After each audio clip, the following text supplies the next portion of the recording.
I'm Caroline McLaughlin. Welcome to Love Inspired, a podcast series full of hope, faith, and love, presented by Bookin' Around Town on the Audio Flow.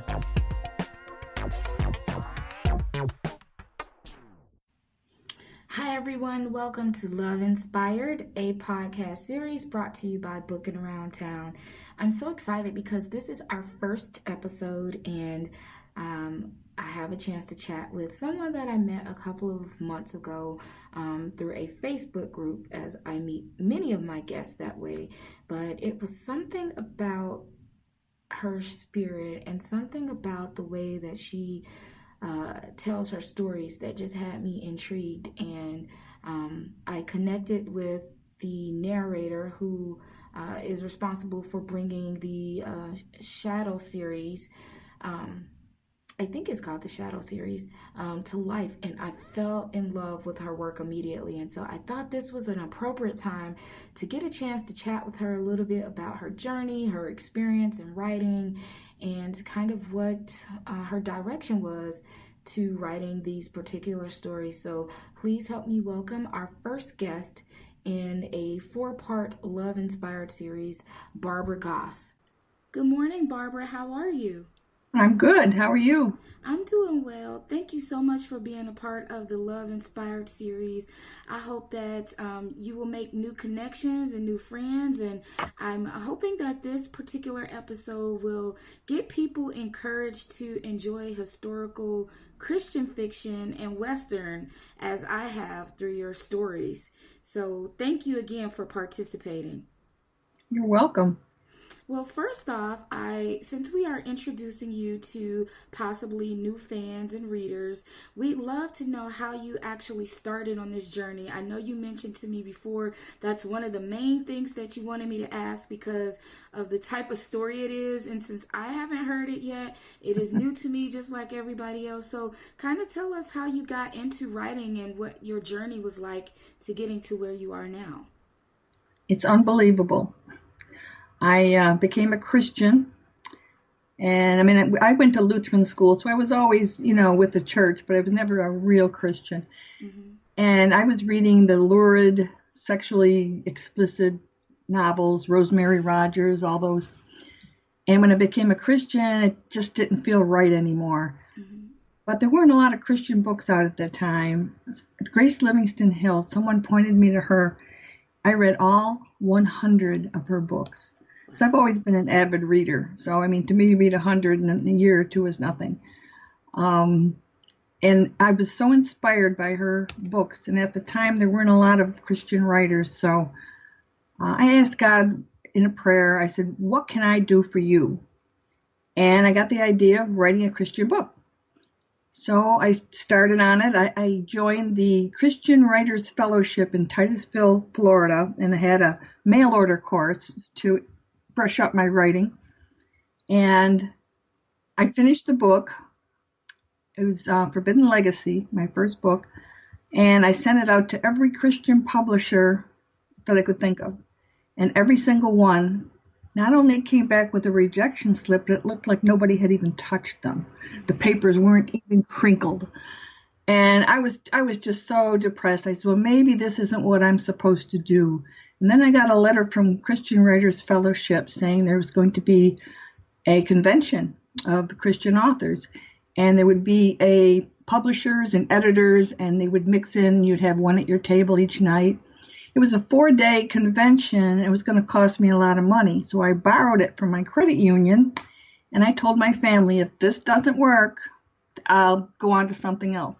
Mm-hmm. I went down there, and they lost my luggage. Now, this is important to the story because that had to happen, okay? Because it brought attention to me. Everybody knew I had lost my luggage because I had to explain why I had the same clothes on for 2 days. But, things like that happen for a reason because it brought attention to me.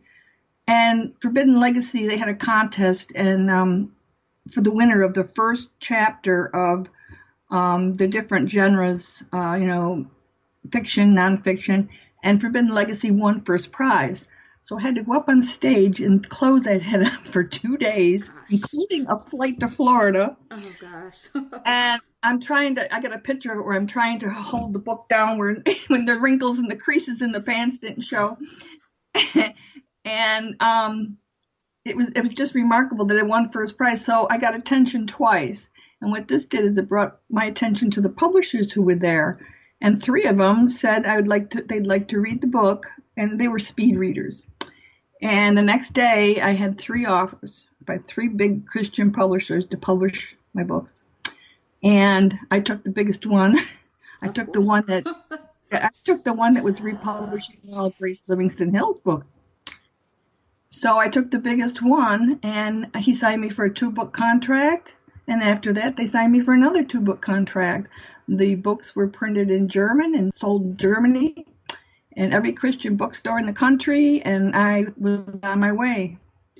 And then some family problems, and I had to go back to work full time. I stopped writing for like 20 years. And when I gained the rights back to those books in 2014, December 2014, I decided, why not put them on Amazon? Mm-hmm. So I had them converted. I had to send them to a company and have them converted. And then I uploaded them. And they started selling. And I said, wow, maybe I should start writing again. Mm-hmm. So in maybe February of 2015, I started writing. And I just typed the end to book number 30. Well, congratulations. Congratulations. What a powerful story that is.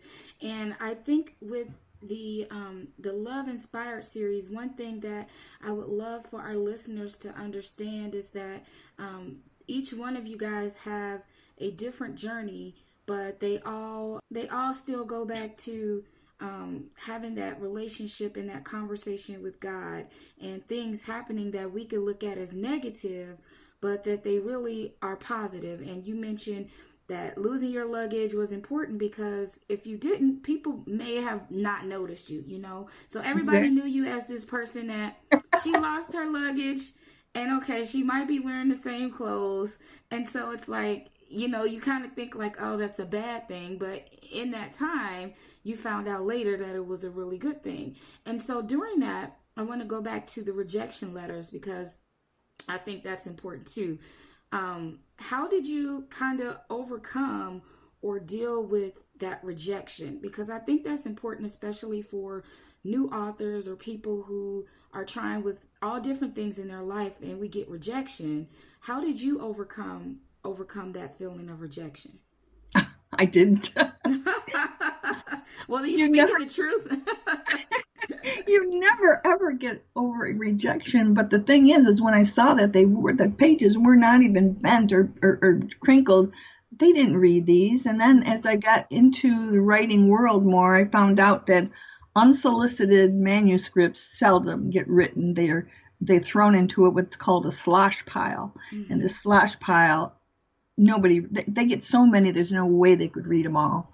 So I would advise any writers who wants to go the publishing route rather than the indie route would be to try to go to writing conventions where you're one-on-one with the publishers and editors. Mm-hmm.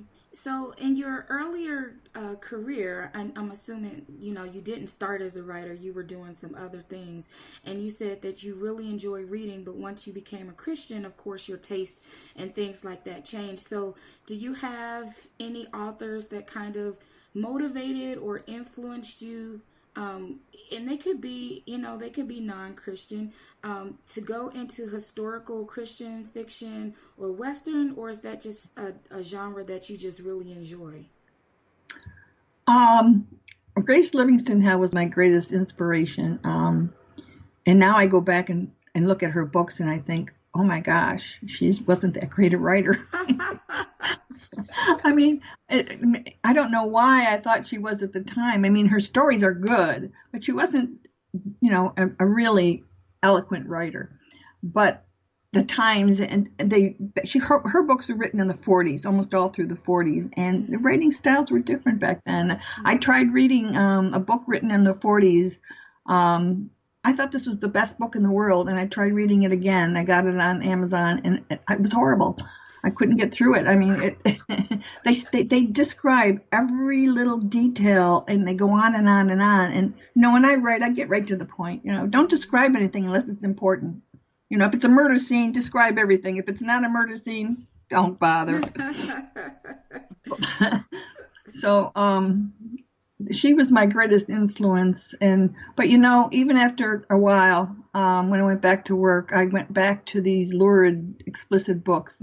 I could skip over those parts, but I read them because they give you a lot of ideas, a lot of storyline ideas, a lot of ideas. They're writing in these books. Avon books were probably the best, and their writing style is something you want to adapt for yourself, and so that helped a lot. I read constantly, whatever I could get my hands on, but getting into the Western genre was because I've always loved Indians, Indian stories, anything. I love Indians, and so my first book was about Indians, Native Americans, I should call them, because that's what's proper now. But in my books, I have to refer to them as Indians because they weren't politically correct back then. But that's how I got into it. And of course, that would include the Western. And once you do research so much in one area, it's kind of nice to stay in that area so you don't have to do all that research all over again. Right. And it makes sense. And because, of course, I have a couple of your books, I listen to them on audio, and I really enjoy your writing style. I love the stories. I love that they are both inspirational and still romance without, giving us some of that other sultry stuff, but you can still feel the love in there. I want to ask, because a lot of your books are historical, how do you, you mentioned about the research in your books, they were known as Indians and they weren't politically correct.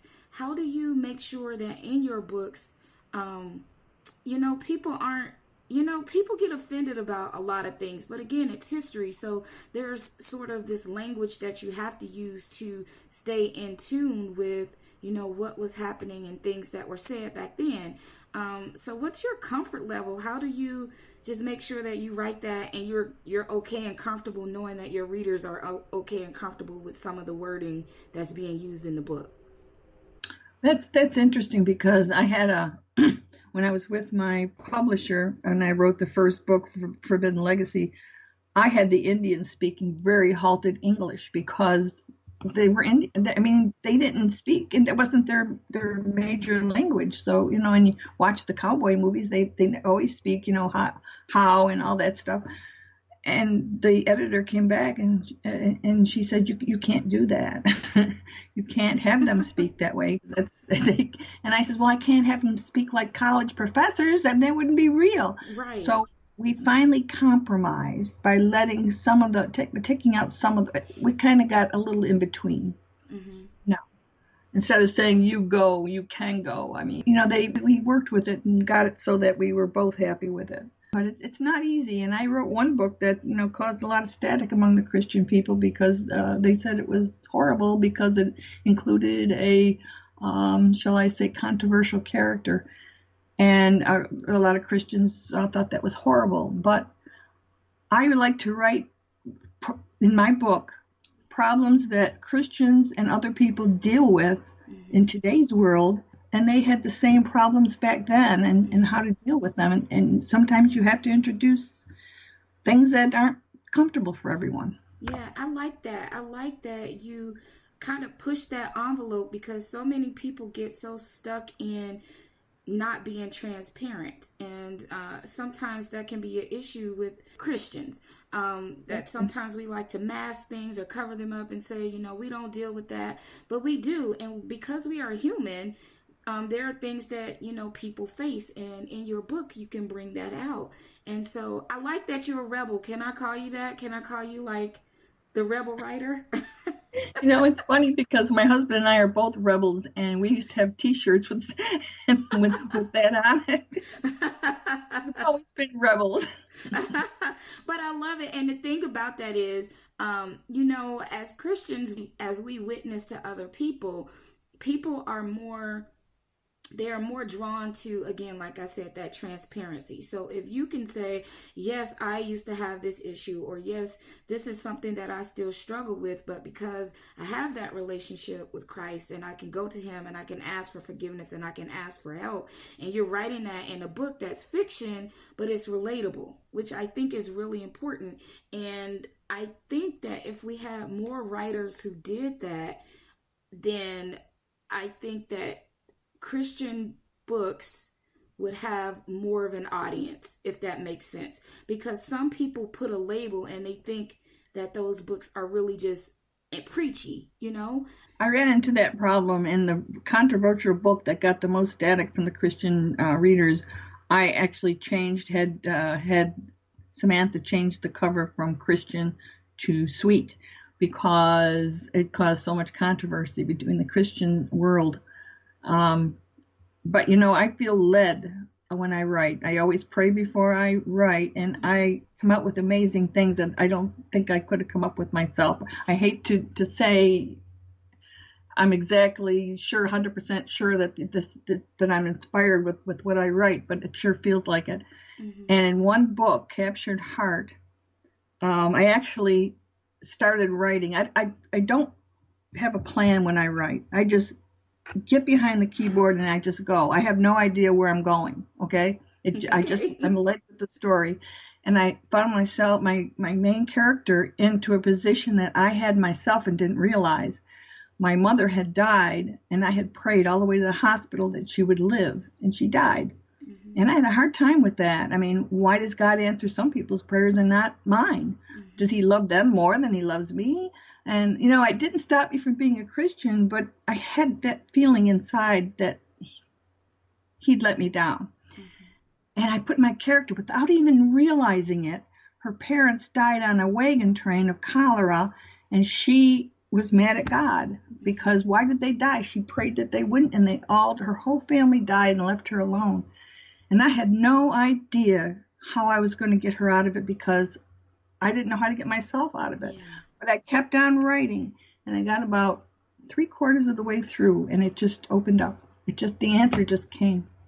It just came, and it came in the same thing. Well, I don't want to let too much of the story out, but what would have happened to her parents had they not died the way they did in her loving arms would have been a lot worse. Mm-hmm. And it made me think back in my own family of the things that have happened since my mother died. And, God saved her from a lot of heartache. Mm-hmm. She wouldn't have deserved. Yeah. So things like that happen. Yeah, that's deep because, like for you in that story, it was cathartic. And God inspired you to write that story, not just for yourself, but for other people who may ask those questions about, why God, why didn't you answer this prayer? And why did you, do those? And I think pretty much everybody has asked that question before. Why did you answer that person's prayer? Are you not hearing me? Did you leave? We've all been there. So just being able to take, again, a book that's fiction and making that relatable to life is something that just can't be matched. And that's what I love about a good story, is that I can find myself in one of those characters or a theme in the story and come out and still enjoy the story, but still get something out of it that helps me along my journey. So let's move on a little bit. Barb, what are you working on now? I know that you are now publishing yourself, and it seems like every other week you have a book on Amazon or you have a release, which is exciting. So can you give us a little idea about what it is you're working on now, if it's a new series or something like that? It is a new series. I found out that mail order bride books, I had one series, Mail Order Brides, and they sell better than any of the other books. I have no idea why, but people love them. Interesting. And I've read quite a few, and they all seem like the same old. So I tried to bring something fresh and new into them. And it seems like, I used up all the ideas, but I tried a new angle, and that's mail order misdeliveries. So that's what the series is called. And as you can imagine, there have been some real exciting happenings. But one of the things I wanted to mention to you is in my writing, I try to put in the problems that people have today, and why do people die? Why do good people die? Is answered in them, and the Shadow series attacks problems that we have today in just about every one of them. And I would say that was probably the best, to me, the best series, because of the problems today that we face are all answered with those things. Why people die today. Do you realize that if people didn't die, the population we'd have? Yeah, that's very true. If people didn't die, I mean, yeah, somebody had to die. And of course, since Adam and Eve sinned in the garden, of course that started it. But I mean, people have to die. It's just it's life. It is. They have to die, and so when your time is up, your time is up. But I mean, to explain this to people, a lot of people have remarked to me that, oh, that answered so much because my so-and-so just died and I felt so bad. Now I feel a little better, Yeah, that's definitely, one way to look at it is, we'd be overpopulated and then they'd be trying to come up with ways to get rid of people. So it's definitely interesting. Of course, death hurts, and we all, know that we all grieve in our own way and things like that. But it is a part of life, just like, we live and we die. Those are the only two things that, are kind of guaranteed. But let's see, the Shadow series. Okay. That was my premium series. Another thing I wanted to mention is that a lot of my books I changed to sweet instead of Christian because I got a lot of slack from, you get different kinds of Christians. There are moderate Christians, there are people that really, really, really into it, and they would say things in the reviews like, this book was not clean. And I'm shocked because I never go too far. And A French Kiss was in that book, and they said because of that it was unclean. So I try to, stay in the middle, but I do put a little bit of sexual tension in my books for a reason, and that's because there is sexual tension in our relationships. Whether you're a Christian or you're a non-Christian, you're going to have, you're dating someone, you're going to have sexual tensions. And the book kind of shows how to handle them, and how, when you do wait till you're married, how much better it is and how there's no guilt. And I think that's something important. And some people just don't see it that way. They think it's not clean because I come close. Yeah, well, that goes back to what I said about the transparency thing. If people are really honest with themselves, they will understand that happens. It's, again, part of human nature. God did not make us robots. He did not turn off all of our desires, whether it be sexual, whether it be, a lust for money. He didn't turn those things off. He just gave us choices in how we handle those situations, which, again, you put those in your books. And so, of course, you're going to, get feedback from people who's going to say, that's not clean, or that, and those are the people that I would probably question and say, it's probably hitting on a nerve. People see things and they're like, oh, that's, they kind of, throw their hands up at it because, again, it may be something that they're dealing with and they don't want to admit it, and they can see it on the paper. But instead of embracing that and saying, oh, this is how this character, handled that situation, they'd rather just, ding it and mark it and say it's not a Christian book when it is. But in the Bible, there are always, those same relatable things that people go through, temptations, and how they deal with it, whether they go into the temptation and they have the consequence, or whether they don't face it, how did they overcome it? And that's an issue that I sometimes have with us, is that we just aren't real with ourselves. And it's unfortunate that we can't be real with ourselves and real with God when we face those things. But I would say you should continue to be the rebel. I love the Shadow series. I need to get back to the mail order bride, because I want to know what's so intriguing about that. I'm not even sure I know what the concept is. Can you give me a little more information about that particular series and why you think it's so popular? I think it's the mystique. Years ago, there were such things. There was a unbalance. There was the Civil War, and with the Civil War, it left a lot of women in the South without men. And in the West, we had a lot of men who had no women. So they kind of figured out we were going to ship women from the East to the West. And it was a good idea. And they also figured that it would tame the West because the West was so wild and lawless. And when you get women in there and families and start churches, it's going to make the community better. And so that's what they did. But I think it's the mystique of a girl or woman going and meeting a complete stranger and then falling in love slowly. And that's about all they're consist of, really. And after to me, I read the first one and I read the second and I said, they're really kind of the same. So I tried to put a little spark in them to make them a little bit different, unique. And I've heard that, I succeeded. I hope I succeeded.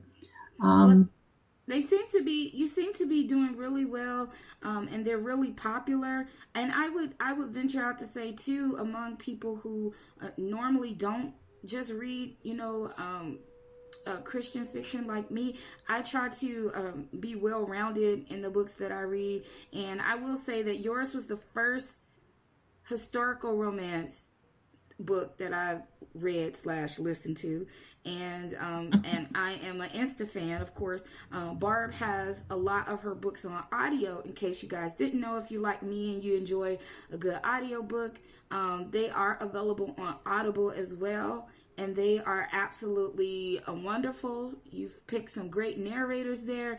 And what was your process behind doing that, Barb? How did you go about selecting the narrators you used for your books? That I had no idea what I was doing, and the very first person I picked was a woman. I'm not going to mention any names. And I listened to her. I approved her because it sounded good to me. Mm-hmm. And she was terrible. She was just horrible. And yikes, that's bad. It is because I tried to get out after I heard the whole thing. It was a 6-hour book. After I heard the whole thing, I tried to get out of it and I couldn't. I even offered her money, but she wouldn't. So it's not one of my bestsellers, and I've had a lot of people say what a horrible, horrible narrator it was.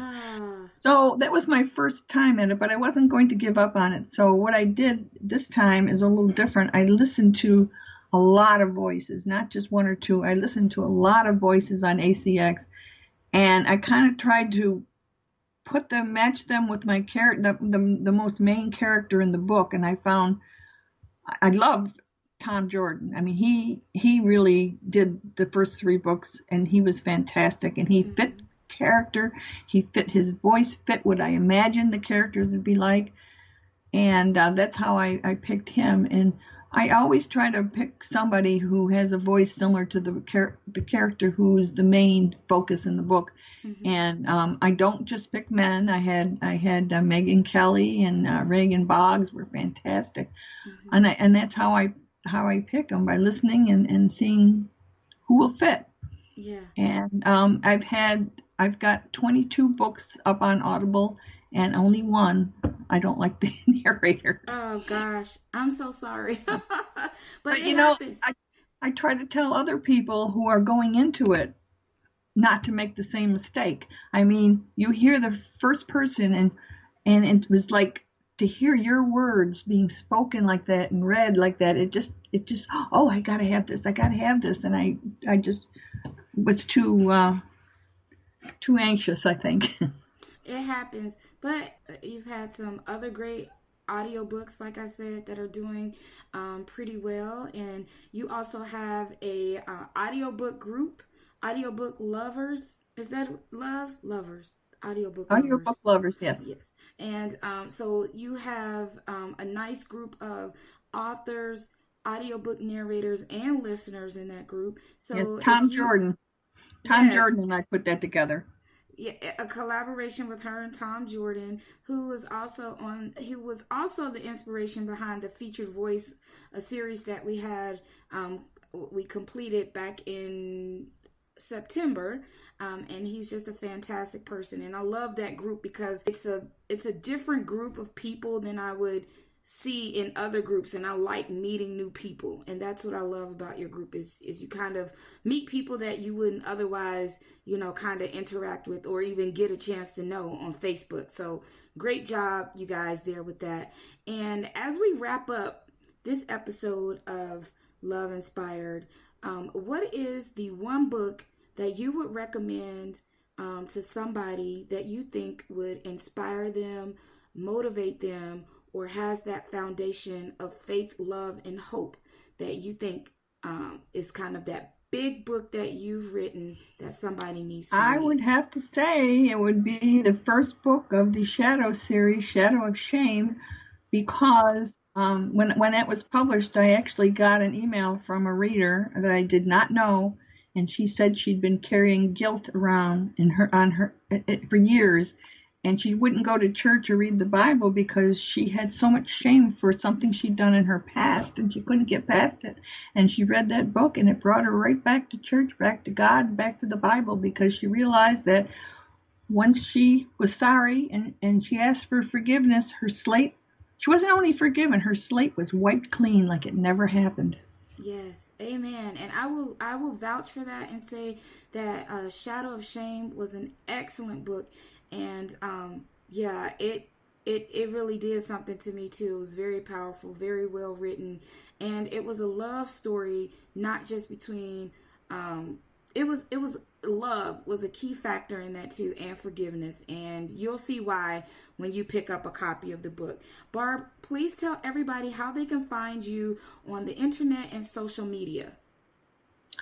www.barbaragossbooks.com.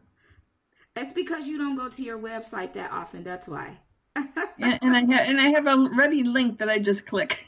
Yes, that's always fun too. You don't have to remember passwords or anything. You just click there and it's all done for you. It's like when someone asks for your phone number. I don't know. I can't call.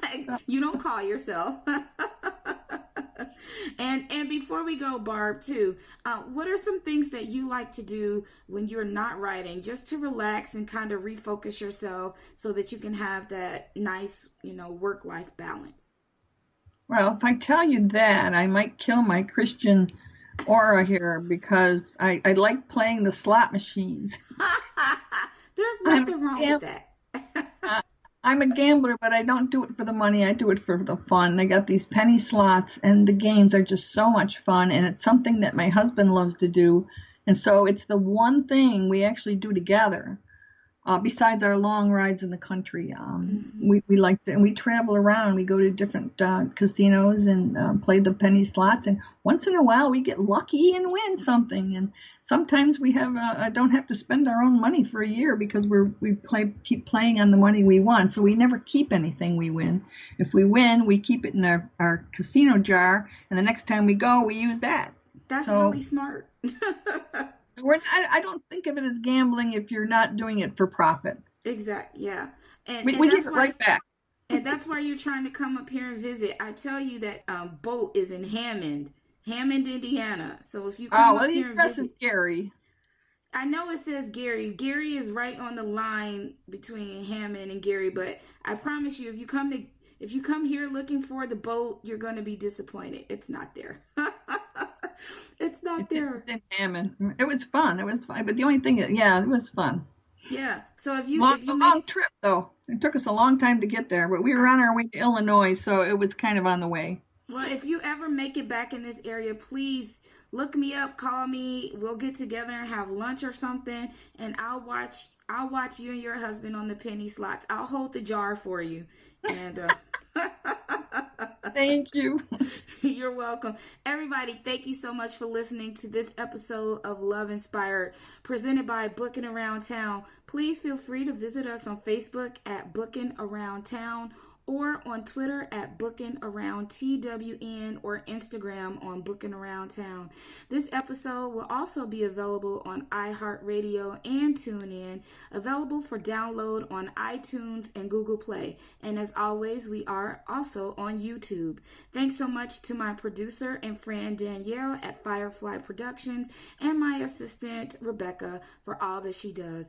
Until next time, everybody, get inspired.